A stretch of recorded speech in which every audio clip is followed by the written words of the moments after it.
الله تعالى وبركاته. بسم الله الرحمن الرحيم.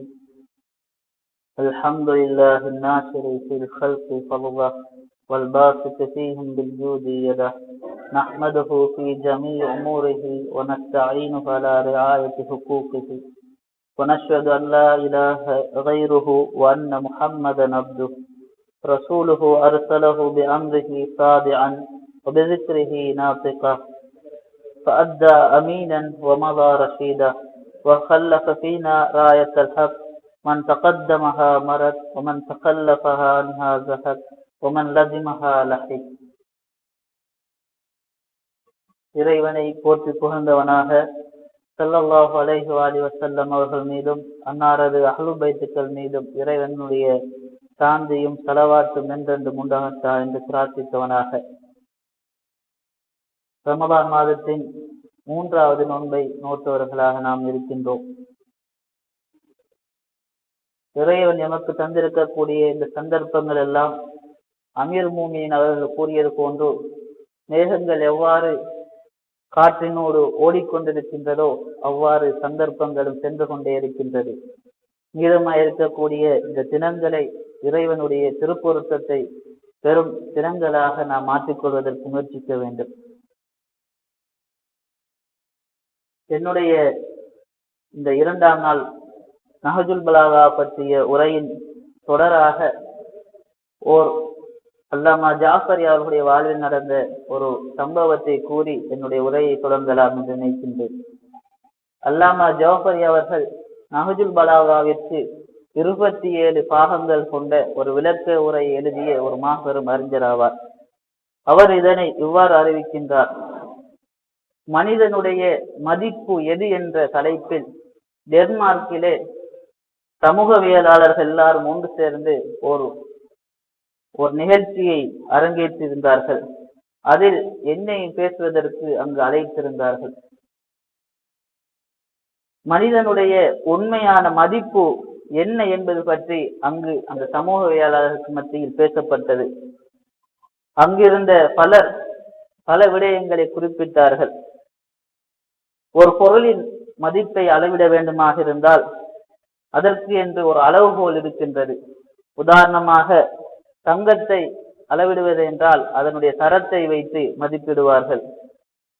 பெட்ரோலை அளவிடுவதாக இருந்தால் அதனுடைய தரத்தை வைத்தும், பணத்தை அளவிடுவதாக இருந்தால் அதனுடைய பின்புலத்தை வைத்தும் அளவிடுவார்கள். அந்த வகையில் மனிதனுடைய மதிப்பு என்ன என்பதை பற்றி அங்கு வந்த ஒவ்வொரு சமூகவியலாளரும் தங்களுடைய கருத்துக்களையும் தங்களுடைய அளவுகோலைகளையும் கூறி வந்தார்கள். என்னுடைய சந்தர்ப்பம் வந்தது. அப்பொழுது நான் இவ்வாறு கூறினேன். ஒரு மனிதன் எவ்வளவு மதிப்புடையவன் என்பதை நீங்கள் அறிய விரும்பினால் அவன் எதன் மீது அதிக அன்பு வைத்திருக்கின்றான், அவன் எதனை அதிகமாக நேசிக்கின்றான் என்பதை பாருங்கள். அதனுடைய ஆழத்திற்கேற்ப அந்த மனிதனுடைய மதிப்பை நீங்கள் புரிந்து கொள்ள முடியும் என்று நான் கூறிவிட்டு சில உதாரணங்களை குறிப்பிட்டேன். அதில் ஒருவர் 2 மாடி அடுக்கு வீடுகளின் மீது ஒருவருடைய விருப்பம் அதிகமாக இருக்குமாக இருந்தால் அவருடைய மதிப்பு அந்த 2 மாடி வீடாகத்தான் இருக்கும். அதே போல் ஒருவருடைய ஆசை, ஒருவருடைய விருப்பம் ஒரு வாகனத்தின் மீது இருக்குமாக இருந்தால் அவருடைய மதிப்பும் அந்த வாகனத்துடைய மதிப்பாகத்தான் இருக்கும். அதே போல் ஒருவருடைய ஆசை, ஒருவருடைய விருப்பம் இறைவனாக இருந்தால் அவருடைய மதிப்பும் அந்த இறைவனுக்கு கொடுக்கக்கூடிய மதிப்பாகத்தான் இருக்கும் என்று அல்லாமா அவர்கள் கூறினார்கள். இதை சொல்லிவிட்டு நான் மேடையிலிருந்து கீழ் இறங்கி வந்தேன் என்று அல்லாமா அவர்கள் குறிப்பிடுகின்றார்கள். அல்லாமா அவர்களுடைய இந்த பேச்சை கேட்டு அங்கு வந்திருந்த அனைத்து சமூகவியலாளர்களும் எழுந்து நின்று சில நிமிடங்கள் அவர்களுக்காக வேண்டி கரகோஷம் எழுப்பினார்கள். அவர்களுடைய கரகோஷங்கள் எல்லாம் முடிந்ததும் அல்லாமா ஜாஃபரி அவர்கள் மீண்டும் மேடையில் ஏறி இவ்வாறு குறிப்பிட்டார்கள். அன்பு நண்பர்களே, நான் இங்கு கூறிய இந்த வார்த்தைகள் எல்லாம் என்னுடைய வார்த்தைகள் அல்ல. எங்களுடைய முதலாவது இமாம் அமீருல் மூமினீன் அலி அலைஹிஸ்ஸலாம் அவர்கள் நஹஜுல் பலாகாவில் கூறிய ஒரு வார்த்தையாகும். அது என்னவென்றால், கீமத்து குல்லு இம்ரஇன் மா யஹ்சினுஹு, ஒவ்வொரு மனிதனுடைய மதிப்பும் அவன் எதனை நேசிக்கின்றானோ, அவன் எதனை சிறந்ததாக கருதுகிறானோ அதுதான் அவனுடைய மதிப்பாக இருக்கின்றது. இது எங்களுடைய இமாம் அமீர் மோமின் அவர்கள் நஹ்ஜுல் பலாகாவில் கூறிய விடயம் என்று அல்லாமா ஜாஃபரி அவர்கள் டென்மார்க்கில் சமூக வயலாளருக்கு மத்தியில் கூறியதாக அவர் குறிப்பிடுகின்றார். அல்லாமா அவர்கள் இதனை குறிப்பிட மீண்டும் அங்கிருந்த அனைத்து சமூக வயலாளர்களும் கரகோஷம் எழுப்பியதாக அவர் குறிப்பிடுகின்றார். இது நஹ்ஜுல் பலாகாவை உடைய விளக்க உரையாக 27 பாகங்கள் எழுதிய அல்லாமா ஜாஃபரி அவர்கள் தன்னுடைய வாழ்வில் நடந்த ஒரு சுவாரஸ்யமான சம்பவத்தை எமக்கு குறிப்பிடுகின்றார்கள்.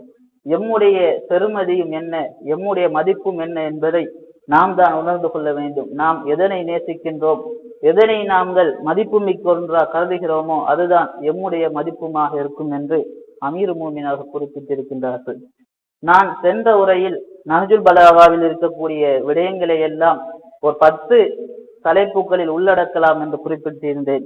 அதில் இறைவனும் அவனுடைய பண்புகளும், பிரபஞ்சமும் அதனது ஒழுங்கு விதிகளும், இறை தூதர் ஸல்லல்லாஹு அலைஹி வஸல்லம், ஜிஹாத், இமாம் அலி அலைஹிஸ்ஸலாம் அவர்கள் தன்னை அறிமுகம் செய்து வைத்தல், அடுத்தது அல் குர்ஆன், இஸ்லாமிய அரசு, சத்தியமும் நீதியும், இரையச்சம், பைத்துல் மால் ஆகிய 10 தலைப்புகளில் அனைத்து விடயங்களையும் உள்ளடக்கலாம் என்று கூறியிருந்தேன். அதன் தொடராக இன்று இறைவனும் அவனது பண்புகளும் என்ற விடயத்தை பற்றி சில விடயங்களை உங்களிடம் குறிப்பிடலாம், உங்களோடு பகிர்ந்து கொள்ளலாம் என்று நினைக்கின்றேன். இஸ்லாம் என்பது இறைஞானத்தையும் இறைவனை அறிதலையும் இறைவனுடைய ஏகத்துவத்தையும் அடிப்படையாக கொண்ட ஒரு மார்க்கமாக இருக்கின்றது. இதுவின்றி வேறு எதுவுமே இல்லை என்றுதான் கூற வேண்டும். திருமலை வசனங்கள் இதனை பல இடங்களில் எமக்கு பறைசாற்றுகின்றது. இஸ்லாம் என்றால் தௌஹீதாகும். இஸ்லாம் என்றால் இறைவனுடைய ஏகத்துவத்தை அடிப்படையாக கொண்டு அமைந்திருக்கக்கூடிய ஒரு விடயமாக இருக்கின்றது.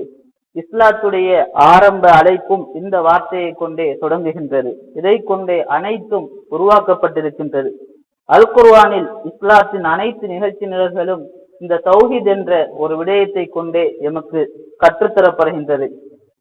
நாம் பார்க்கின்றோம், இறைவனை அன்றி வேறு யாரை வணங்கக்கூடாது என்பதை அடிப்படையாக கொண்டே இஸ்லாத்துடைய அனைத்து அம்சங்கள் அமைந்திருக்கின்றது. நீங்கள் என்ன இபாதத்தை எடுத்துக்கொண்டாலும் அங்கு இறைவன் என்ற ஒருவனைத்தான் மையமாக கொண்டு அனைத்து அமல்களும் செய்யப்பட வேண்டும், அனைத்தும் நிகழ வேண்டும் என்று இஸ்லாம் கற்றுத்தருகின்றது.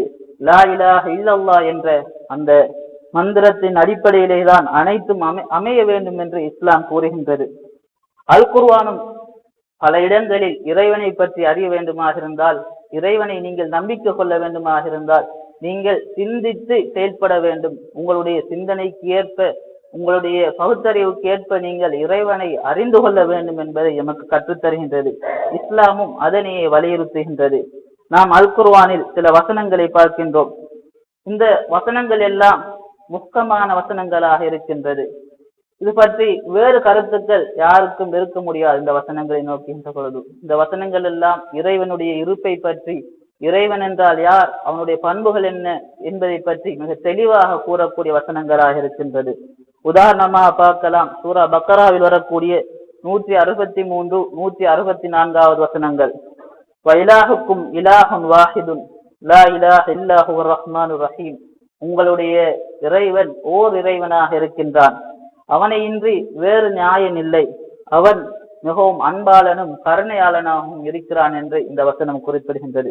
அதனை தொடர்பாக இறைவனுடைய பண்புகளை பற்றி கூறுகின்ற பொழுது இவ்வாறு கூறுகின்றான் இறைவன் அந்த வசனத்தில், இன்ன ஃபீ ஹல்கிஸ் ஸமாவாத்தி வல் அர்லி வக்திலாஃபில் லைலி வன் நஹார் வல் ஃபுல்கில் லதீ தஜ்ரி ஃபில் பஹ்ரி பிமா யன்ஃபஉன் நாஸ் வமா அன்ஸலல்லாஹு மினஸ் ஸமாஇ மின் மாஇன் ஃபஹ்யா பில் அர்த பஅத மௌத்திஹா வபஸ்ஸ ஃபீஹா மின் குல்லி தாபத்தின் وتصريف الرياح والسحاب المسخر بين السماء والأرض لآيات لقوم يعقلون.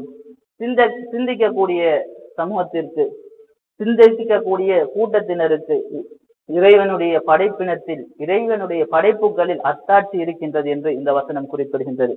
அதே போல் சூரா அன்ஆமில் வரக்கூடிய 95, 96, 97 வசனங்கள், இன்னல்லாஹ் ஃபாலிகுல் ஹப்பி வன் நவா என்று தொடங்கக்கூடிய அந்த வசனங்களும் இறைவனுடைய பண்புகளை குறிப்பிட்டு இதிலும் சிந்திக்கக்கூடிய மக்களுக்கு கது ஃபஸ்ஸல்னல் ஆயாத்தி லிகௌமி யஅலமூன், அதனை அறிந்து கொள்ளக்கூடிய சிந்திக்கக்கூடிய கூட்டத்தினருக்கு இதிலே அத்தாட்சி இருக்கின்றது என்று இறைவன் குறிப்பிடுகின்றான். அதே போல் சூரா ராதில் வரக்கூடிய 3, 4 வசனங்களிலும் இறைவன் ஆயாத்தி லிகௌமி யஅகிலூன், சிந்திக்கக்கூடிய கூட்டத்தினருக்கு இதில் அத்தாட்சி இருக்கின்றது என்பதை குறிப்பிடுகின்றான். இறைவனுடைய படைப்புகளில் யார் சிந்திக்கின்றார்களோ அவர்களுக்குத்தான் அதில் படிப்பினை இருக்கின்றது. அவர்கள்தான் இறைவன் படைத்த விடயங்களையும் அறிந்து கொள்வார்கள் என்பதை இந்த வசனங்களில் இறைவன் குறிப்பிடுகின்றார். அல் குர்ஆனிய வசனங்களை நாம் பார்க்கின்ற பொழுது அந்த வசனங்கள் பிறரை தன்பால் இழுக்கக்கூடியதாக இருக்கின்றது. இறைவனை பற்றி தெளிவாக கூறுவதற்கு சிறந்த கூற்றுக்களாக இறைமறை வசனங்களே காணப்படுகின்றது. இந்த மொழி, இந்த சொல்லாற்றல் மூமின்களான முத்தகீலங்களாக இருந்த பெரும் பெரும் சஹாபாக்களான ஹஜ்ரத் ஹம்சா, ஹஜ்ரத் ஜாஃபர், ஹஜ்ரத் அபூசர், சல்மான், மிக்தாத், அம்மார், ஹுதைஃபத்துல் யமானி போன்ற சஹாபாக்களையும் இஸ்லாமிய யுத்தங்களில் ஷஹீதாகிய சுஹதாக்களையும் தன்பால் ஈர்த்து அவர்களுக்கு இல்முல் யக்கீன், ஐனுல் யக்கீன், ஹக்குல் யக்கீன் எனும் உயர்ந்த அந்தஸ்துக்களை அடைய வைத்தது இந்த அல் குர்ஆன் வசனங்களாகவே காணப்படுகின்றது. அமீர் மூமினின் அலி அலைஹிஸ்ஸலாம் அவர்களும் இறைவனை அறிதலில், இறைவனை பிறருக்கு அறிமுகப்படுத்துவதில் சிறந்த ஒருவராக காணப்பட்டிருக்கின்றார்கள். அவர் சிறந்த ஒரு ஆசானாக இருந்திருக்கின்றார்கள். ஸல்லல்லாஹு அலைஹி வஸல்லம் அவர்களுடைய தலை சிறந்த மாணவர்களில் முதலாவதாக அமீர் மூமின் அலி அலைஹிஸ்ஸலாம் அவர்கள் காணப்படுகின்றார்கள். இறை தூதர் ஸல்லல்லாஹு அலைஹி வஸல்லம் அவர்களுக்கு பிறகு வரலாற்று நெடுகிலும் வரலாற்றுடைய சாட்சியின் பிரகாரம் அமீர் மூமின் அலி அலைஹிஸ்ஸலாம் அவர்களை போன்று இறைவனை அறிந்தவரும் இறைவனை பிறருக்கு அறிமுகப்படுத்தியவரும் யாருமே இருக்க முடியாது. ஸல்லல்லாஹு அலைஹி வஸல்லம் அவர்கள் இது பற்றி கூறுகின்ற பொழுது, யா அலி மா அரஃபல்லாஹ் இல்லா அன வ அன்த, அலியே, இறைவனை அல்லாஹுவை உன்னையும் என்னையும் தவிர யாரும் அறிந்திருக்கவில்லை, யாரும் சரியான முறையில் அறியவில்லை என்று ஸல்லல்லாஹு அலைஹி வஸல்லம் கூறுகின்றார்கள். இமாம் அலி அலைஹிஸ்ஸலாம் அவர்களுடைய அந்த இறை நம்பிக்கைக்கு பகரமாக அவருடைய அந்த இறை நம்பிக்கையை பறைசாற்றுவதாக அமையக்கூடியதாக நஹ்ஜுல் பலாகாவிலே ஒரு கூற்றினை இமாம் அவர்கள் கூறுகின்றார்கள். அவர்கள் இவ்வாறு கூறுகின்றார்கள், லவ் குஷ்ஃபல் கிதா மக்தாசு யகீனா, அனைத்து விடயங்களும் அழிந்து திரைகள் எல்லாம் நீக்கப்பட்டாலும் நான் கொண்டிருக்கக்கூடிய இந்த இறை நம்பிக்கையில் எந்தவித மாற்றமோ எந்தவித கூட்டலோ இடம்பெற மாட்டாது என்று இமாம் அவர்கள் கூறுகின்றார்கள். ஏனென்றால் அந்த ஈமானின் அந்த யக்கீனின் உச்ச நிலையை அவர்கள் தொட்டுவிட்டார்கள். அதை தாண்டி எதுவுமே இல்லை என்ற ஒரு நிலைமைக்கு அமீர் மூமின் அவர்களுடைய நம்பிக்கை இருக்கின்றது. இதன் காரணமாகத்தான் ஸல்லல்லாஹு அலைஹி வஸல்லம் அவர்கள் கூறினார்கள், இறைவனை என்னையும் உன்னையும் தவிர யாரும் அறியவில்லை அலியே என்று ஸல்லல்லாஹு அலைஹி வஸல்லம் கூறுகின்றார்கள். அல் குர்ஆனை போன்று நஹ்ஜுல் பலாகாவும் இல்முல் ஜலாலா என்று சொல்லக்கூடிய அல்லாஹ் என்ற சொல்லை அடிப்படையாக கொண்டு அதிகமாக அமைந்திருப்பதை நாம் காணலாம். அல் குர்ஆன் முதலாவதாக கூறப்பட்டது அல் குர்ஆன் இறைவனுடைய வேதம். இரண்டாவதாக கூறப்பட்டது நஹ்ஜுல் பலாகா, அது அல் குர்ஆனுடைய கிளை அம்சமாக இருக்கக்கூடிய ஒன்று. அஹுல் குர்ஆன் அல்லது உஹ்துல் குர்ஆன் என்று அழைக்கப்படக்கூடிய ஒன்று படைத்த ஒரு இறைவனுடைய படைப்பில் ஒருவருடைய வார்த்தையாக இருக்கின்றது. அதுவும் இறைவனுடைய ஹலீஃபத்துல்லா, ஹுஜ்ஜத்துல்லா என்று அழைக்கப்படக்கூடிய அமீருல் முத்தகியான் அமீருல் மூமின் அலி அலைஹிஸ்ஸலாம் அவர்களுடைய வார்த்தையாக அது காணப்படுகின்றது. அல் குர்ஆன் இறைவனுடைய அனைத்து பரிபூரணமான பண்புகளையும் எமக்கு மிக துல்லியமான முறையில் குறிப்பிடுகின்றது. அதனை நிரூபிப்பதற்கு அது முயல்கின்றது, அதனை நிரூபித்தியும் உள்ளது. அதே போன்றுதான் இறைவனுக்கு இருக்கக்கூடிய ஹம்து, தஸ்பீஹ், தன்ஸீஹ், ஸிக்ர், துஆ, தகர்ருபு இலல்லாஹ் போன்ற விடயங்களை அல் குர்ஆன் எமக்கு அழகிய முறையில் கற்றுத்தருகின்றது. இறைவனுக்காக வேண்டிய அனைத்து செயல்களை நாம் செய்ய வேண்டும். இந்த உலகில் உள்ள அனைத்து செயல்களும் இறைவனுடைய நாட்டத்தின் பிரகாரமே நடக்கின்றது என்பதை அது எமக்கு சொல்லித் தருகின்றது. அனைத்து புகழும் இறைவனுக்கே உரியது என்பதை அல் குர்ஆன் எமக்கு சொல்லித் தருகின்றது. அல்ஹம்துலில்லாஹி ரப்பில் ஆலமீன் என்று உலகத்தாரை படைத்து பரிபாலிக்கும் வல்ல அல்லாஹ்வுக்கே எல்லா புகழும் என்பதை அல் குர்ஆன் எமக்கு கற்றுத் தருகின்றது. அல்லாஹ் என்பவன் தான் வித்தையும் விதையையும் பிளப்பவன், அகிலத்தின் உரிமையாளன் அவன்தான் என்பதை அல் குர்ஆன் சொல்கின்றது. கப்பல்களை செலுத்துபவனும் கடல்களிலே அனைத்தையும் வாழ வைப்பவனும் அவன்தான் என்று அல் குர்ஆன் எமக்கு சொல்கின்றது. இறந்தவற்றிலிருந்து உயிருள்ளவர்களையும் உயிருள்ளவற்றிலிருந்து மரணத்தையும் அவன்தான் வெளிப்படுத்துகின்றான் என்பதை அல் குர்ஆன் சொல்கின்றது.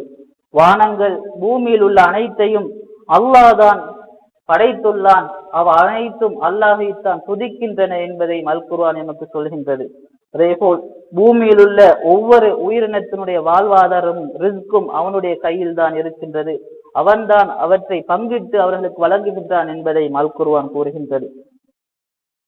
வானத்திலோ பூமியில் உள்ள எந்த விடயமோ அந்த அல்லாஹுவிற்கு மறைவாக இல்லை என்பதையும் அல் குர்ஆன் கூறுகின்றது. அதே போல் அல்லாஹுவை தவிர வணக்கத்துக்குரியவன் வேறு யாரும் இல்லை, அவனே வானங்களை தூண்களின்றி படைத்தான் என்றும் வானங்களும் பூமியும் அவற்றின் பாதையில் இருந்து விலகி விடாமல் அழிந்து விடாமலும் அல்லாஹுவே அவற்றை தாங்கி பிடிக்கின்றான் என்பதையும் அல் குர்ஆன் கூறுகின்றது. அவை நிலை தடுமாறி விடாமல் அவனை தவிர வேறு யாரும் அவனை தாங்கி பிடிக்க முடியாது என்பதையும் அல் குர்ஆன் கூறுகின்றது. அல்லாஹ் என்ற மிக அழகிய வார்த்தை, அல்லாஹ் என்பவன் தான் மிக அழகிய செய்தியான அல் குர்ஆனை இறக்கி வைத்துள்ளான் என்பதையும் அல் குர்ஆன் கூறுகின்றது. வானங்கள் மற்றும் பூமியில் உள்ள யாவும் அல்லாஹுக்கே சிரம்பணிந்து அவனையே சஜதா செய்கின்றன என்பதையும் அல் குர்ஆன் கூறுகின்றது. அல்லாஹுவை அனைத்தையும் படைத்தவன், அக்கிரமக்காரர்கள் செய்வதை அவன் நன்கு அறிந்தவன் என்பதையும் அல் குர்ஆன் கூறுகின்றது. இவ்வாறு அல் குர்ஆன் இறைவனை பற்றி அல்லாஹ் என்ற லஃப்துல் ஜலாலா என்ற அந்த அல்லாஹ் என்ற பெயரை மையமாக வைத்து பல வசனங்களை, பல பண்புகளை, இறைவனுடைய பல விடயங்களை நமக்கு கற்றுத் தருகின்றது. அல்லாஹ் தான் மூமின்களுடைய பாதுகாவலராக இருக்கிறான். அல்லாஹ் தான் உங்களுக்கு சட்டங்களை அவன்தான் இறக்கி வைத்துள்ளான். அவனுக்குத்தான் அனைத்து அரசாட்சியும் ஆட்சியும் அவனுக்குத்தான் உள்ளது என்பதையும் அல் குர்ஆன் நமக்கு கூறுகின்றது. இவ்வாறு அல் குர்ஆனில் 2702 முறை லஃப்துல் ஜலாலா என்று சொல்லக்கூடிய அந்த அல்லாஹ் என்ற வார்த்தையை கொண்டு இஸ்லாமிய உலக கண்ணோட்டம் என்ன என்பதை அல் குர்ஆன் நமக்கு தெளிவுபடுத்துகின்றது. அல்லாஹுவை மையமாக வைத்து இஸ்லாத்தினுடைய அனைத்து பார்வையும் அமைந்துள்ளது என்பதை அல் குர்ஆன் கூறுகின்றது. இவ்வாறுதான் நஹ்ஜுல் பலாகாவும். சிலரது கணக்கீட்டின்படி நஹ்ஜுல் பலாகாவில் 1293 இடங்களில் அல்லாஹ் என்ற திருநாமம், அல்லாஹ் என்ற அந்த கண்ணியமிக்க திருநாமம் லஃப்துல் ஜலாலா என்று சொல்லக்கூடிய அல்லாஹ் என்ற நாமத்தை அமீர் முஃமினீன் அலி அலைஹிஸ்ஸலாம் அவர்கள் பயன்படுத்தி உள்ளார்கள் என்று சிலருடைய கணக்கின் பிரகாரம் கூறுகின்றார்கள். இச்சொல்லே இறைமையின், இறை புகழ்தலில், தஸ்பீஹின், தன்சீஹின், போற்றுதலில், துவாவில், அவர்களுடைய அறிவுரைகளில் அனைத்திலும் இந்த சொல்லை மையமாக காணப்படுகின்றது. அல்லாஹ் என்ற சொல் நேரடியாக நஹ்ஜுல் பலாகாவில் 1293 முறை இடம்பெற்றிருக்கின்றது. ஆனால் இன்னும் சில இடங்களில் மறைமுகமாக, சினாயாவாக, பிரதி பேச்சொற்களாக, லமீர்களாக பல இடங்களில் பல வாக்கியங்களில் அமைந்திருப்பதை நாம் காணக்கூடியதாக இருக்கின்றது. உதாரணமாக கூறப்போனால் லா யப்லுகு மித்ஹத்துல் காயிலூன் வலா யுஹ்ஸா நஅமாஹுல் ஆத்தூன் வலா யுவத்தி ஹக்குஹுல் முஜ்தஹிதூன் குல்லு ஷைஇன் காலிஉன் லஹ் வ குல்லு ஷைஇன் காயிமுன் பிஹி ஃபத்தரல் ஹலாயிக பிகுத்ரத்திஹி வ நஷர ரியாஹ பிரஹ்மத்திஹி என்று வரக்கூடிய இந்த உரைகளில் எல்லாம் பிரதி பேச்சொற்களை வைத்து அல்லாஹுடைய பண்புகளை, அல்லாஹுடைய சிஃபத்துக்களை அமீர் முஃமினீன் அலி அலைஹிஸ்ஸலாம் அவர்கள் நமக்கு தெளிவுபடுத்துகின்றார்கள். அமீர் முஃமினீன் அவர்களின் முதலாவது உரையாக சையத் ரஸி அவர்கள் நஹ்ஜுல் பலாகாவில் கொண்டு வந்திருக்கக்கூடிய உரை இறைவனுடைய புகழை பற்றி கூறுகின்றது. இறைவன் என்றால் யார் என்பதை அவர் எமக்கு தெளிவுபடுத்துகின்றது. இறைவனை அறிவதன் அவசியத்தை அந்த உரையில் சையத் ரஸி அவர்கள் அங்கு அமீர் முஃமினீன் அலி அலைஹிஸ்ஸலாம் அவர்களிடமிருந்து எமக்கு சுட்டி காட்டுகின்றார்கள். அதே போல் அந்த உரையில் இறைவனுடைய படைப்புகளை பற்றி, உலகத்தை இறைவன் படைத்ததன் காரணத்தை பற்றி, வானம் பூமியை பற்றி இறைவன் குறிப்பிடுகின்றான். அதே போல் மனிதனுடைய படைப்பை பற்றி அங்கு இறைவன் குறிப்பிடுகின்றான். மலக்குகளை பற்றியும் நபித்துவத்தை பற்றியும், இறை தூதர் ஸல்லல்லாஹு அலைஹி வஸல்லம் அவர்களுடைய நபித்துவத்தை பற்றியும் இறைவன் அமீர் முஃமினீன் அலி அலைஹிஸ்ஸலாம் அவர்கள் அந்த உரையில் கூறுகின்றார்கள். அதே போல் அல் குர்ஆனை இறக்கியதன் நோக்கத்தை பற்றியும் அந்த உரையிலே அமீர் முஃமினீன் அவர்கள் குறிப்பிடுகின்றார்கள். அதே போல் அஹ்காமு ஷரீ என்று சொல்லக்கூடிய இஸ்லாமிய ஷரியத்துடைய தேவையை பற்றியும் அந்த உரையிலே அமீர் முஃமினீன் அவர்கள் குறிப்பிடுகின்றார்கள். அந்த உரையின் ஆரம்பத்திலே அமீர் முஃமினீன் அவர்கள் இறைவனை அறிதலை பற்றி எவ்வாறு கூறுகின்றார்கள்? அவ்வளு தீன் மாரிஃபத்துஹு, மார்க்கத்தின் ஆரம்பம், அதனுடைய அடிப்படை என்னவென்றால் இறைவனை அறிதல் என்பதை அமீர் முஃமினீன் அலி அலைஹிஸ்ஸலாம் அவர்கள் நமக்கு மிக தெளிவாக குறிப்பிடுகின்றார்கள். இறைவனை அறிந்த ஒருவர்தான் இறைவனை அவனை பிரார்த்திக்க முடியும், அவனிடம் கையேந்தி தங்களுடைய சேவைகளை கேட்க முடியும் என்றும் அமீர் முஃமினீன் அவர்கள் இன்னும் ஒரு இடத்தில் குறிப்பிடுகின்றார்கள். இறைவனுடைய பண்புகளை பற்றியும் இறைவனை பற்றியும் அமீர் முஃமினீன் அதிகமாக பேசுபவர்களாக இருந்தார்கள். இதன் காரணமாக நஹ்ஜுல் பலாகாவில் 179வது உரையில் ஒரு விடயத்தினை செய்து ரசி அவர்கள் குறிப்பிடுகின்றார்கள். அது என்னவென்றால், இமாம் அவர்களுடைய தோழர்களில் ஒருவரான ரியாலப் யமானி என்பவர் அமீர் முமின் அவர்களுடைய இந்த உரைகளை எல்லாம் கேட்டு அமீர் முமின் அவர்களிடம் ஒரு கேள்வியினை கேட்கின்றார்கள். யா அமீர் முமினின் ஹல் ரஐத ரப்பக யா அமீர் முமினின், அமீர் முமினினே, உங்களுடைய இரட்சகனை நீங்கள் கண்டுள்ளீர்களா? நீங்கள் எங்களுக்கு இறைவனை பற்றி இவ்வாறு வர்ணிக்கின்றீர்கள், இறைவனை பற்றி இவ்வாறு கூறுகின்றீர்கள், இறைவனை அறிய வேண்டும் என்பதை பற்றி எங்களுக்கு தெளிவுபடுத்துகின்றீர்கள். இவ்வாறு கூறக்கூடிய நீங்கள் இறைவனை கண்டுள்ளீர்களா என்று அந்த ஸஅலபுல் யமானி என்பவர் அமீர் முஃமினீன் அலி அலைஹிஸ்ஸலாம் அவர்களை பார்த்து கேட்கின்றார்கள். அப்பொழுது அமீர் முஃமினீன் அவர்கள் தன்னுடைய தோழரை பார்த்து இவ்வாறு கூறுகின்றார், அஃபஅபுது மா லா அரா, நான் பார்க்காத ஒன்றை நான் வணங்குவேனா என்று ஆச்சரியத்தோடு ஒரு கேள்வியினை அமீர் முஃமினீன் அவர்கள் முன்வைக்கின்றார்கள். நான் பார்க்கக்கூடிய ஒன்றைத்தான் நான் வணங்கி கொண்டிருக்கின்றேன் என்று அமீர் முஃமினீன் அவர்கள் கூறுகின்றார்கள். இதை கேள்வியுற்ற அந்த தோழருக்கு ஆச்சரியம், எவ்வாறு இறைவனை பார்க்க முடியும் என்ற கேள்வி அவருடைய உள்மனதில் தோன்றுகின்றது. அவர் அமீர் முஃமினீன் அவர்களிடம் இவ்வாறு கேட்கின்றார், கைஃப தராஹு, இறைவனை நீங்கள் எவ்வாறு பார்க்கின்றீர்கள், எவ்வாறு அவனை நீங்கள் பார்க்கின்றீர்கள் என்று கேள்வியினை அவர் தொடுக்கின்றார். அதற்கு இமாம் அவர்கள் இவ்வாறு கூறுகின்றார்கள், லா துதுரிகில் உயூன் பி முஷாஹதத்தில் இயான் வலாக்கின் துதுரிகுல் குலூப் பி ஹகாயிகில் ஈமான்.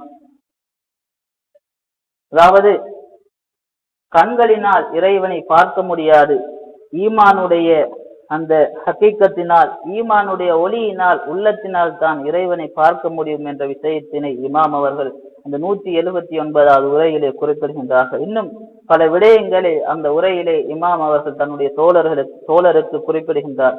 அதில் கூறுகின்ற பொழுது, இறைவன் மறைந்திருக்கின்றான், ஆனால் அவனுடைய மறைவு என்பது வர்ணிக்க முடியாத ஒரு மறைவு அல்ல என்பதை இமாம் அவர்கள் கூறுகின்றார்கள். அதே போல் அவனுடைய மகத்துவம் என்பது கடினமான ஒரு மகத்துவமோ அல்லது அநீதியினால் உருவான ஒரு மகத்துவமோ அல்ல. மக்கள் அவனை பார்த்து அஞ்சுகிறார்கள் என்றால் அவன் அநீதியாளன் என்பதற்காக அஞ்சவில்லை, அவன் நீதியாளன் என்பதற்காகத்தான் மக்கள் அவனை பார்த்து அஞ்சுகிறார்கள் என்பதை இமாம் அவர்கள் குறிப்பிடுகின்றார்கள். இவ்வாறு அந்த சிறிய உரையில் தன்னுடைய தோழர் கேட்ட அந்த வினாவுக்கான விடையாக இமாம் அவர்கள் பல விடயங்களை அதில் குறிப்பிடுகின்றார்கள்.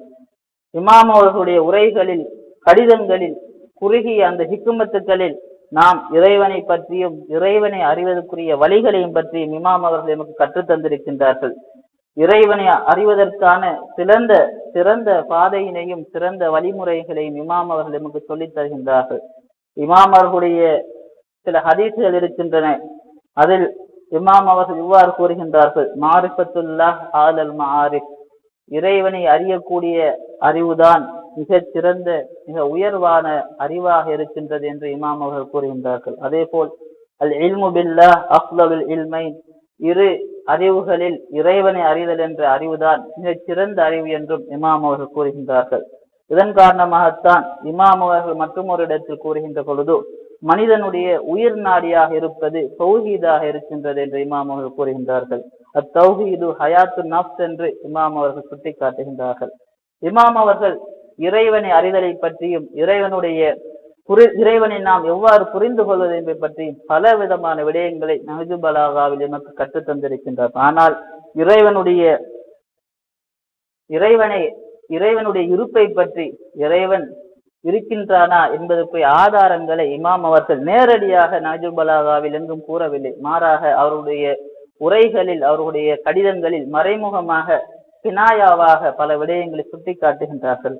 இதற்கு காரணம் என்னவென்றால், 2 விடயங்களை கூறலாம். இமாம் அவர்கள் நேரடியாக இறைவன் இருக்கின்றானா இல்லையா என்பதற்கு அவர்கள் ஆதாரங்கள் முன்வைப்பதற்கு காரணமாக 2 விடயங்களை குறிப்பிடலாம். அதில் ஒன்று, இறைவனுடைய இருப்பினை, இறைவனை அறிவதை இமாம் அவர்கள் மனிதனுடைய ஆய்வின், அதுவும் அவனுடைய சித்திரத்தினூடாக அவன் அறிந்து கொள்ள வேண்டும், அவனுடைய மனித இயல்பின் மூலமாக அவன் அறிந்து கொள்ள வேண்டும் என்பதை இமாம் அவர்கள் முன்னிறுத்துவர்களாக காணப்படுகின்றார்கள். ஏனென்றால் பலதுல் அமீன் என்ற பிரார்த்தனை தொகுப்பில் இமாம் அவர்களுடைய ஒரு துவா இவ்வாறு வருகின்றது, அல்லாஹும்ம கலக்தல் குலூப அலா இராதத்திக் வ ஃபதர்தல் உகூல் அலா மாரிஃபத்திக், இறைவா, இதயங்களை உனது நாட்டத்தின்படி நீ படைத்துள்ளாய், அறிவாற்றலினால் உன்னை அறிந்து கொள்வதற்காகவே நீ அந்த அறிவாற்றலை நீ படைத்துள்ளாய் என்று இமாம் அவர்கள் பிரார்த்திக்கின்றார்கள். இங்கு பித்ரத் என்ற அந்த வார்த்தையை இமாம் அவர்கள் பயன்படுத்துகின்றார்கள். மனிதனுடைய இயல்பாக அது காணப்படுகின்றது. இயல்பாகவே மனிதன் இறைவனை பற்றி அறிய வேண்டும், தன்னுள்ளே அவன் இறைவனை தேட வேண்டும் என்பது இமாம் அவர்களுடைய கருத்தாக காணப்படுகின்றது. அதே போல் இமாம் அவர்கள் மற்றும் ஒரு இடத்தில் இவ்வாறு குறிப்பிடுகின்றார்கள், அஜிப்து லிமன் ஷக்க ஃபில்லாஹ் வஹுவ யரா ஹல்கல்லாஹ். இறைவனுடைய படைப்புகள் எல்லாம் பார்த்த ஒருவர் இறைவன் உள்ளானா இல்லையா என்பது சந்தேகம் கொள்வதை நினைத்து நான் ஆச்சரியம் அடைகிறேன் என்று இமாம் அவர்கள் குறிப்பிடுகின்றார்கள். இறைவனுடைய படைப்பை பார்க்கக்கூடிய ஒருவர், அதை படைத்த ஒருவன் கட்டாயம் இருக்க வேண்டும் என்பதை அவருடைய சிந்தனை, அவருடைய மனிதனுடைய இயல்பு அதன்பால் அவனை இழுத்து செல்ல வேண்டும், ஈர்த்து கொள்ள வேண்டும் என்பதை இமாம் அவருடைய கருத்தாக இருக்கின்றது. இதற்கு ஆதாரமாக அல் குர்ஆனும் கூறுகின்றது. சூரா இப்ராஹிமில் இறைவன் இவ்வாறு கூறுகின்றான், அஃபில்லா ஷக்குன் பாத்திர சமாவாத்தி வல்லர். வானம் பூமியை படைத்திருக்கக்கூடிய அந்த அல்லாஹ்விலா இவர்களுக்கு சந்தேகம் இருக்கின்றது என்று இறைவன் கேள்வி இருக்கின்றார். இறைவனுடைய படைப்பை பார்க்கின்ற பொழுது அதை படைத்த ஒருவன் இருக்க வேண்டும் என்பதற்கு காரணமாக இமாம் அவர்கள் தன்னுடைய நஹ்ஜுல் பலாகாவில் இறைவனுடைய இருப்புக்காக வேண்டி நேரடியான எந்த ஆதாரத்தையும் அவர்கள் கூறவில்லை, மாறாக இறைவனுடைய பண்புகளைத்தான் அங்கு அவர்கள் கூறுகின்றார்கள். இரண்டாவது காரணம் என்னவென்றால், இமாம் அவர்கள் உரை நிகழ்ச்சி அந்த காலப்பகுதியெல்லாம் அங்கிருந்த அதிகமானோர் இறைவனை நம்பிக்கை கொண்ட மூமின்களாகத்தான் காணப்பட்டார்கள், இறைவனை ஏற்றுக்கொண்ட முஸ்லிம்களாகத்தான் அவர்கள் இருந்தார்கள். அதனால் இறைவனுடைய இருப்பை பற்றி நேரடியாக அங்கு இமாம் அவர்கள் தன்னுடைய ஆதாரங்களை முன்வைக்க வேண்டிய தேவை இமாம் அவர்களுக்கு இருக்கவில்லை. மாறாக அவர்களுடைய ஈமான்களில் குறை இருந்தது, அவர்களுடைய நம்பிக்கைகளில் பிழை இருந்தது. அதனை சீர் செய்வதுதான் இமாமுடைய தேவையாக இருந்தது, இமாமுடைய கடமையாக இருந்தது. அதன் காரணமாகத்தான் இமாம் அவர்கள் தன்னுடைய உரைகளில் இறைவனை பற்றி நேரடியாக இறைவனுடைய இருப்பை பற்றி கூறாமல் அவனுடைய பண்புகளை கூறி அந்த மக்களை அவர்களுடைய அகீதாவினை, அவர்களுடைய நம்பிக்கையினை சீர் செய்வதற்காக வேண்டி தன்னுடைய உரைகளை அமைத்துக் கொண்டார்கள் என்று அறிஞர்கள் குறிப்பிடுகின்றார்கள். இவ்வாறு இமாம் அலி அலைஹிஸ்ஸலாம் அவர்களுடைய கூற்றுக்களை நஹ்ஜுல் பலாகாவையும் பார்க்கின்ற பொழுது, இறைவனை அறிவதென்பது மார்க்கத்தினுடைய ஆரம்பமாக இருக்கின்றது, அதுதான் மார்க்கத்தின் அடிப்படையாக இருக்கின்றது என்று இமாம் அவர்கள் குறிப்பிடுகின்றார்கள்.